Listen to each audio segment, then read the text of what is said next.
Welcome, traveler. I have a story to tell you about the voice, about what it really does to those who wield it, and why the Greybeards live in silence on their frozen mountain. This is the confession of a Dragonborn who has absorbed too many souls and learned too many words of power. A warning about the price of speaking in the language that created the world. When I shouted unrelenting force and watched reality itself bend and shatter, I felt pieces of my soul tearing loose. The cost of commanding existence with words that were never meant for mortal tongues. Dragons are not creatures. They are fragments of Akatosh, the god of time, scattered across existence. Biological time machines, powered by divine purpose, and every time I absorb one of their souls, I understand more of their language, but I also become less human. The dragon soul inside me grows stronger with every word I master, and one day I fear I will speak something I cannot take back, something that will complete a transformation I never asked for and cannot stop. And if you genuinely enjoy this kind of dark storytelling, consider subscribing and liking the channel, but only if it truly resonates with you. The first time I killed a dragon, I thought I was absorbing power. I was wrong. I was absorbing identity. And every soul I have taken since then has pushed the thing I used to be further into shadow, replaced by something older, something that thinks in concepts mortals were never meant to comprehend. I need you to understand what I am about to tell you, because the Greybeards refuse to speak of it, and the dragons themselves would never reveal the truth of what their language actually does to reality when spoken aloud. 3 things I once believed to be myth are destroying me from the inside. First, that dragons are not creatures at all, but fragments of a god scattered across time itself. Second, that the words of power are not representations of ideas, but the ideas themselves, given voice, capable of rewriting existence when spoken with true understanding. Third, that the Dragonborn is not blessed but cursed, a mortal vessel containing a soul that will eventually consume everything human about it. I learned these truths one shout at a time, and now I fear it is too late for me. Let me tell you about the moment everything changed. I stood on the throat of the world with Paarthurnax, the ancient dragon who had betrayed his own kind to teach mortals the voice. He looked at me with those ancient eyes and spoke of his master, the one the dragons call Bormahu. In mortal tongue, we call this being Akatosh, the dragon god of time. But Paarthurnax did not speak of him as a separate deity. He spoke of him as a broken mirror. The dragons, he told me, are shards of that mirror, every single one of them. They are not born. They simply are. They exist outside the flow of time because they are pieces of time itself, made manifest in scale and fang and voice. Do you understand what that means? When a dragon breathes fire at another dragon, they are not fighting in any way we comprehend. Ancient texts describe it as a deadly verbal debate. They are arguing about reality itself, and reality listens. Their words carry the weight of divine authority because they speak with fragments of the voice that created the world. The scholars who have studied the deepest lore call them biological time machines powered by ideologies. I thought that was poetic exaggeration when I first heard it. Now I know it is horrifyingly literal. Dragons consume ideas. They exist partially outside of linear time, able to perceive the past and future as clearly as we perceive the present. When Alduin speaks, he speaks with the voice of the end of all things, because that is what he is, not a dragon who will end the world. The concept of ending, given form and hunger, and I have killed dozens of them.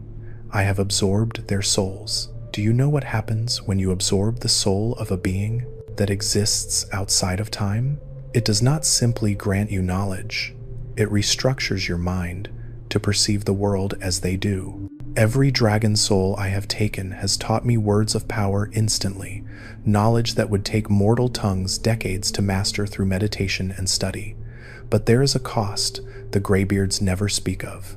With each soul, I think a little less like the prisoner who crossed the border into Skyrim, With each word of power I understand, I become something older, something that remembers what it was like before mortality existed. I need to tell you about the Thu'um itself, because you have been lied to about what it really is.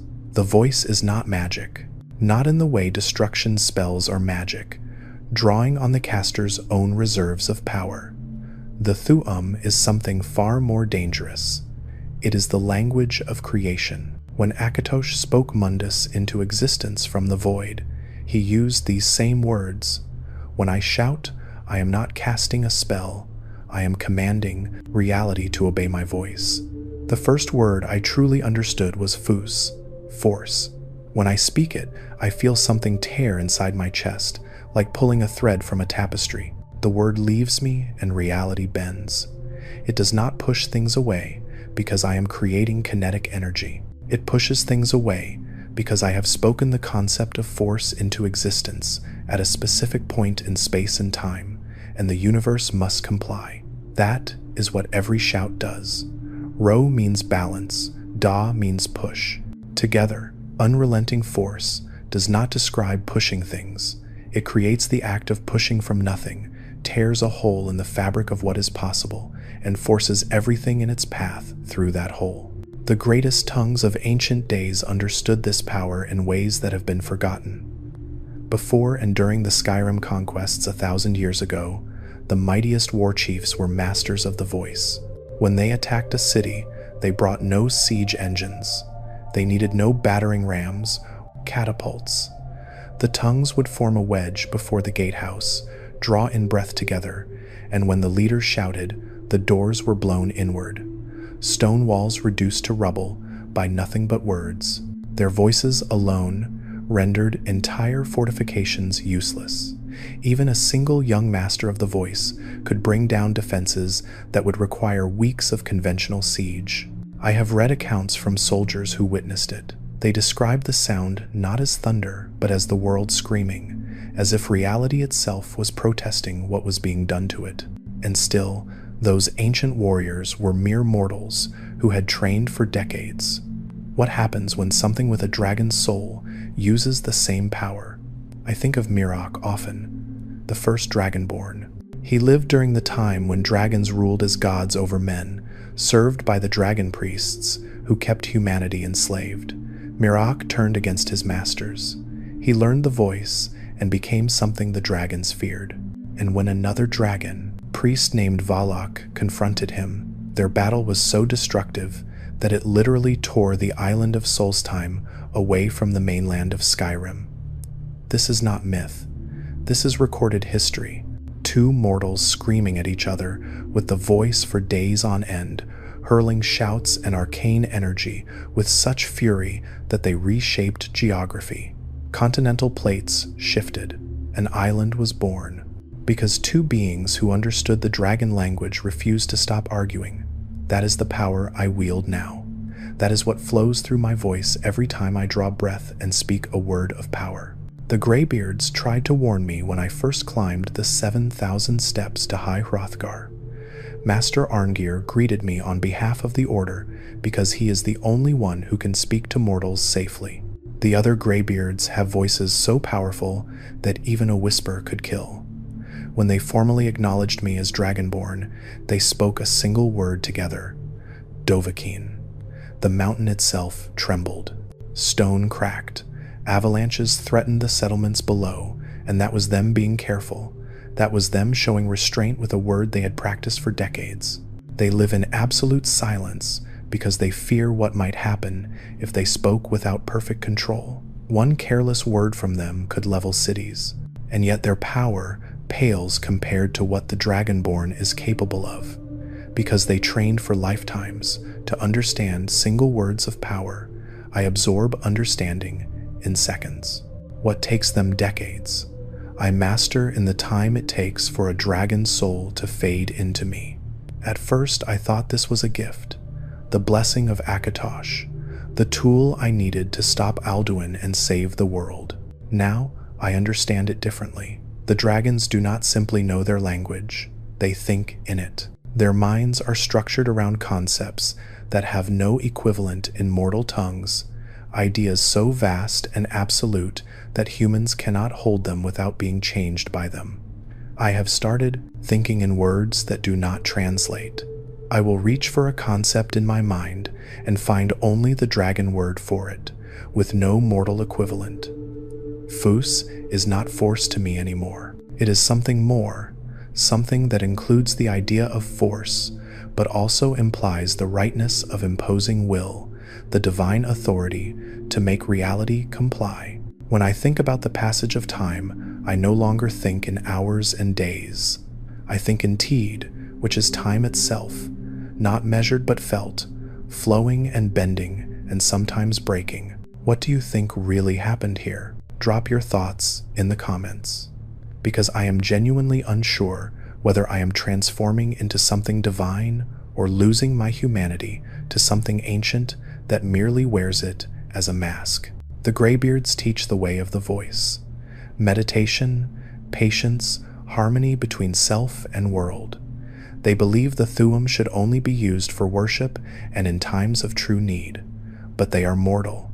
They approach the dragon language as students, carefully learning words without ever truly becoming part of the language itself. The Dragonborn does not learn. The Dragonborn remembers. When I absorb a soul, the knowledge is already there. It was always there. It simply needed a soul to unlock it, and that is what frightens me most. What if the dragon soul was always meant to win? What if every word I learn, every soul I absorb, is just another step toward becoming what I was always destined to be? Not a mortal hero blessed with power, but a dragon that temporarily forgot what it was. I am going to tell you about Dragonren now, the shout that should not exist, the weapon that mortals created to fight gods. And when I am done, you will understand why I am afraid to speak it, even though it may be the only thing that can stop Alduin. But first you need to understand what mortality means to a being that has never known it. Dragons do not understand death. This is not ignorance, it is impossibility. They are fragments of Akatosh, shards of the god who created time itself. They were never born, they simply exist, have always existed, will always exist in some form. Even when their physical bodies are destroyed, their souls linger, waiting, because they were never meant to end. Mortality is not just foreign to them, it is incomprehensible. Try to imagine a color that does not exist. Try to conceive of a direction that is not up, down, left, right, forward, or backward. That is what death is to a dragon, a concept so alien that their minds cannot process it. And that is exactly what Dragonren does. 3 ancient Nord heroes created it during the Dragon War: Gormlaith Golden Hilt, Hakon One Eye, and Feldir the Old.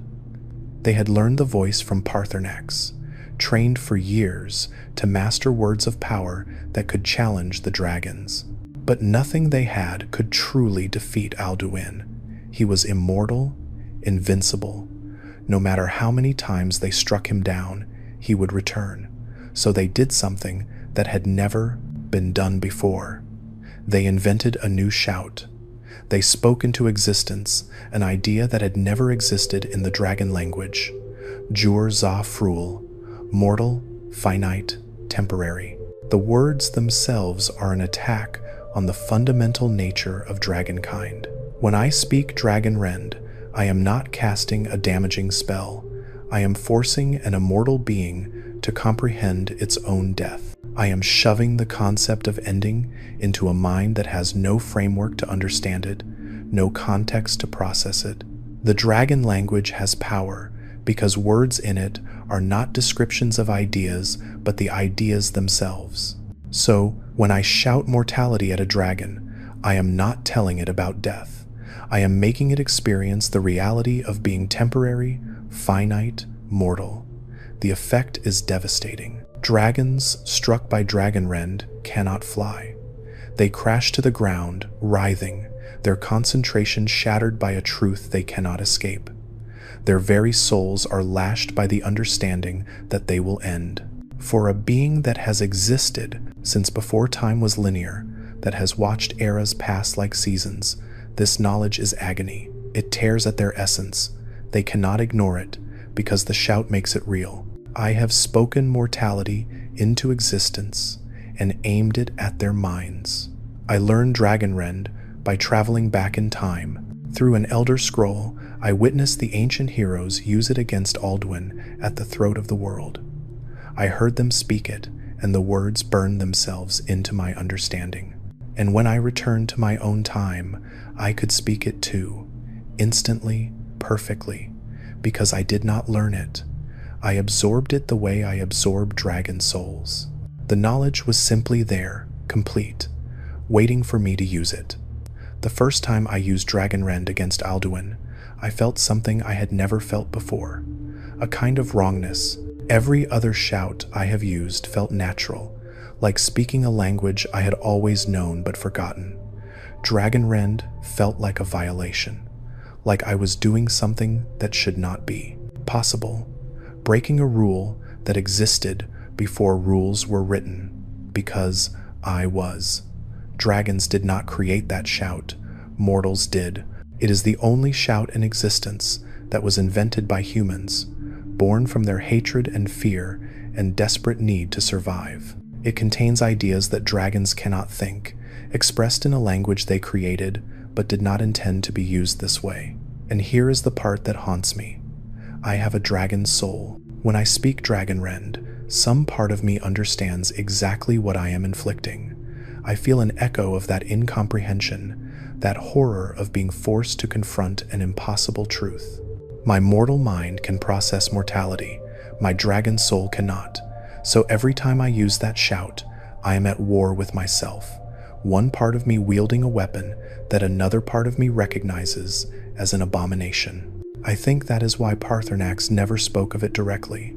He taught the ancient heroes to use the voice, but he could not help them create Dragonrend. How could he? He is a dragon. The concept it contains is as alien to him as it is to Alduin. He could teach them the language, but they had to invent the weapon themselves.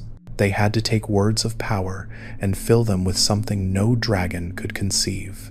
Hatred, fear, the burning mortal need to survive against something that should have been invincible. Those three heroes did what should have been impossible. They created a new idea and spoke it into existence using the language of creation. They did not just defeat Alduin, they expanded the boundaries of what the Thu'um could do. Before Dragonrend, the dragon language only contained concepts that dragons understood. Afterward, it contained something else, a mortal idea, a human weapon forged in divine language, and I carry that weapon now. I use it whenever I fight dragons, because it is the only thing that brings them down reliably. Every time I speak those words, I am wielding thousands of years of human suffering against beings that once ruled us as gods. There is a kind of justice in that. There is also a kind of horror, because I know what I am doing to them. I know exactly how it feels to have your understanding of reality torn apart by something that should not exist. If you have ever wondered what choice you would make in a situation like this, tell me in the comments. Would you use a weapon that you yourself find monstrous if it was the only way to win? Would you inflict a concept on your enemies that part of you cannot even process? I do not know what the right answer is anymore. I only know that I keep speaking the words because Alduin must be stopped, and nothing else works. Let me tell you about the slow time shout, because it demonstrates something crucial about what the Thu'um really does and what it is doing to me. When I speak Teed Cloul, I am not speeding myself up. I am not accelerating my perceptions or reflexes. I am commanding time itself to obey my voice. I am telling the fundamental structure of reality to bend, to fracture, to move at a different pace around me, because I have spoken the words that make it so. The Thu'um works by imposing my understanding of reality onto existence. When I shout slow time, I am rewriting the rules of the universe in my immediate vicinity because my dragon soul has the authority to do so. That authority comes from Akatosh. The dragons speak with fragments of his voice because they are fragments of him. When they speak, Reality listens the way it listened when the world was first created, and because I have a dragon soul, my voice carries that same weight. I am not asking reality to change. I am telling it. I am commanding it with the same authority that shaped Mundus from nothing. Do you see why the Greybeards live in silence now? Do you understand why they fear their own voices? One word, spoken carelessly by someone with true mastery of the voice, could reshape the world. Not metaphorically, literally. 2 dragon priests shouting at each other tore an island from a continent. The ancient tongues could level city walls with a single breath, and those were mortals who trained for decades. What happens when someone with a dragon soul speaks without restraint? I have started to notice changes in myself that I cannot explain any other way. I remember things I never experienced. I know the taste of the wind above the Geral Mountains from an altitude no mortal has ever reached. I remember the feeling of wings that I do not have. Sometimes when I wake, I expect to see the world through eyes that perceive time as a physical dimension, a thing I can move through like walking across a room. These are not dreams.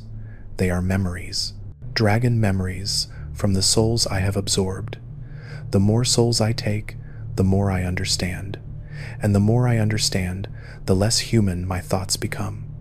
I find myself viewing mortals differently now. Their lives are so brief, their concerns so small. They worry about wars that will be forgotten in centuries, about empires that will crumble in what feels to me like moments. I have to remind myself that I was one of them, that I had those same concerns once, that their lives matter even if they are temporary. But the dragon part of me does not see it that way. The dragon part of me sees mortality the way I once saw insects. Brief, simple, beneath notice. And that terrifies me more than Alduin ever could, because Alduin at least is an enemy I can fight. This is something inside me that I cannot escape. Every time I absorb a soul, it grows stronger. Every word of power I master pushes me further from what I was.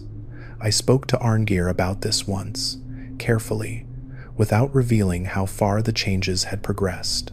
He told me that the way of the voice teaches balance, that true mastery comes from harmony between the inner self and the outer world. But he was speaking to a mortal who had learned the voice through meditation. He was not speaking to someone whose soul is at war with itself. How do I find balance between human and dragon? How do I harmonize with a world that I am increasingly viewing from outside of time? He had no answers, or if he did, he would not share them. Perhaps he fears what I am becoming as much as I do. The dragons knew what the Dragonborn was from the moment I killed my first of their kind. They call me Dovahkiin, Dragonborn, but in their language, it means something more than that translation suggests. It means dragon hunter kind. It means one who hunts dragons and is of dragon kind simultaneously, predator and kin in a single being. They recognized me not as a mortal who could absorb their souls, but as something that was always meant to be part of them, a dragon in human form, waiting to remember what it truly is. Alduin called me that when we first fought. He looked at me with contempt and recognition in equal measure. He did not fear me as he would fear a mortal hero. He saw me as a younger dragon, a lesser fragment of the same divine essence, daring to challenge him for dominance. Our battle was not hero against villain. It was a debate in the oldest language, two beings arguing about who had the right to exist. And I am winning that argument. Shout by shout, soul by soul, word by word, I am becoming something greater than I was. I am also becoming something less. If this story has kept you listening this far, and you want more of these dark confessions from Skyrim, hit that subscribe button. It tells me someone out there is still paying attention to warnings like these. I need to tell you what I learned in Sovngarde, the Nordic afterlife, the Hall of Valor, where the honored dead feast and fight for eternity. I went there to stop Alduin, who had been devouring the souls of the dead, growing stronger on their essence, while hiding in a mist of his own creation. But what I found there changed my understanding of everything. The souls in Sovngarde recognized me, not as the Dragonborn who had come to save. To them, they recognized me as something else, something older. When I spoke to them, I saw it in their eyes, the same look the dragons give me, the look of seeing something that does not belong in a mortal form. One of them, a hero who had died fighting in a war I had never heard of, asked me how long I had worn this shape, as if being human was a costume I had put on. I did not know how to answer him. I still do not. Alduin waited for me in Sovngarde, and when we fought, something became clear that I had been refusing to see. He was not surprised by my power. He was not impressed or frightened by the shouts I wielded against him. He was annoyed, irritated, like an elder dealing with a younger sibling who did not know their place. Every word he spoke to me was condescension. Every shout he hurled was correction. He was not trying to destroy a hero. He was trying to teach a lesson to something he considered lesser but still fundamentally the same as himself. When I finally struck him down, when Dragonren brought him crashing to the ground and my blade found its mark, I did not absorb his soul. I have absorbed the soul of every dragon I have ever killed. Their essence flows into me automatically, filling me with their knowledge and their memories. But not Alduin. His soul rose into the sky and vanished. Back to Akatosh, perhaps. Or somewhere else, waiting, because the World Eater cannot truly end any more than time itself can end. I stood there in Sovngarde, surrounded by the cheering dead, and I felt nothing. No triumph, no relief, only a cold understanding that I had not won, I had delayed. Alduin will return because that is what he is. The end of all things cannot be destroyed by a beginning that has not yet learned what it truly is. That is what I am, I think, a beginning, a fragment of Akatosh that has not yet remembered its purpose. The dragons are shards of the time god scattered across existence, each one embodying some aspect of his divine nature. Alduin is the end. Paarthurnax is the teacher who defied his nature to help mortals, and I am something new, something that was mortal once but is being rewritten with every soul I consume. I do not know what aspect I embody. I do not know what purpose I was created to serve. But I know that I am less human than I was a year ago, and I will be less human still a year from now. The dragon soul is winning. It was always going to win. You cannot put divinity inside mortality and expect mortality to survive unchanged. The Greybeards see me as a weapon, a tool to be pointed at threats and then set aside when the crisis passes. They teach the way of the voice as if it applies to me, as if I can find balance and harmony the way mortal tongues do. But I am not a mortal who learned the voice. I am a voice that is learning to be mortal, and I am failing at it. Sometimes I stand on the throat of the world and look down at Skyrim spread below me. The holds with their petty wars, the people with their brief lives and briefer concerns, the civil war that will be forgotten in a century, the dragon crisis that will become legend and then myth and then nothing at all. And I feel what the dragons feel, that detachment, that sense of watching insects struggle against forces they cannot comprehend. I have to force myself to care. I have to remind myself that these lives matter, that their brevity does not make them worthless. But it gets harder every day. I killed Ulfric Stormcloak, or I killed General Tullius. The Civil War ended one way or another by my hand, and already I struggle to remember why it mattered. One mortal replaced another on a throne that will crumble in time. One faction's banner flies over holds that will be dust before I finish becoming whatever I am becoming. I made choices that affected thousands of lives, and I cannot make myself feel the weight of them anymore. Is this what the dragons felt when they ruled over men? This distance? This inability to connect with beings whose entire existence is a flicker compared to your own? They demanded worship because that was the only relationship that made sense to them. gods and mortals, eternal and temporary. You cannot be equals with something that will be gone before you finish a single thought. I understand now why Paarthurnax lives alone on the peak of the mountain. He told me once that he meditates on his own nature, that the struggle against his inborn desire for domination is constant. He was Alduin's lieutenant once. He helped enslave humanity, and even after thousands of years of isolation and contemplation, he still feels the pull toward tyranny. It is what he is. The dragon soul does not change, it only waits. My soul is the same. I can feel it waiting, patient, certain. It knows what I will become even if I do not.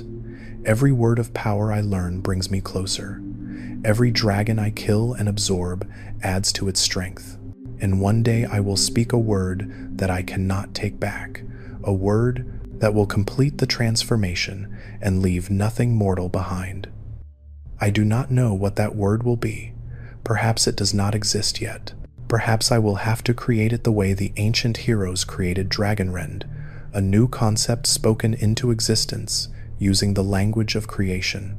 But instead of mortality forced onto immortals, it will be immortality forced onto what remains of my humanity. The final shout, the one that ends the Dragonborn and begins whatever comes next. There is a story the Nords tell about Jurgen Windcaller, the founder of the Greybeards. He was the mightiest of all the tongues, a war leader whose voice could break armies. After the Nords were defeated at Red Mountain, he spent 7 years in meditation trying to understand why the voice had failed them. He concluded that the gods had punished them for using the Thu'um for conquest instead of worship, so he created the way of the voice, pacifism, contemplation, the belief that the voice should only be used in times of true need. To prove his philosophy, he faced 17 other tongues in a legendary confrontation. They shouted at him for 3 days. 3 days of continuous assault from masters of the voice, any one of whom could have brought down city walls, and Jurgen simply swallowed their shouts, absorbed them, took their power into himself until they collapsed from exhaustion and became his disciples. I used to think that story was about the strength of his conviction. Now I think it was about something else. Jurgen Windcaller did not defeat those tongues by being more peaceful than them. He defeated them by being more connected to the voice, more aligned with its true nature. He could swallow their shouts because he understood something they did not, that the voice is not a weapon you wield, it is something you become. I am becoming the voice. That is what the dragon soul is doing to me. It is not giving me power, it is making me into power. And when the transformation is complete, I do not think there will be anything left that remembers being human. This is my confession. This is my warning. If you are Dragonborn, if you have felt the rush of absorbing a dragon's soul and the instant understanding of words that should take lifetimes to learn, know that there is a price. You are not gaining power. You are being replaced by it. Slowly, inevitably. The dragon's soul is patient because it has all of time, and it will win because that is what it was designed to do. I am going to keep fighting. I am going to keep using the voice because Skyrim needs protection, and I am the only one who can provide it. But I am not a hero. I am a process. A transition between what I was and what I will be. And when that transition is complete, I do not know if the thing I become will remember to care about the mortals I once swore to protect. The Thu'um is the language of creation. To speak it is to shape reality, and to master it is to become something that no longer belongs in the reality you have shaped. Fuz Roda, force, balance, push. I feel pieces of myself tearing loose every time I speak those words, and I cannot stop speaking them. This is what dragon shouts really do to your soul. May the gods help whoever finds this confession, and may they help me if I am still capable of being helped. The voice calls, and I must answer. I do not know how much longer the one answering will be me,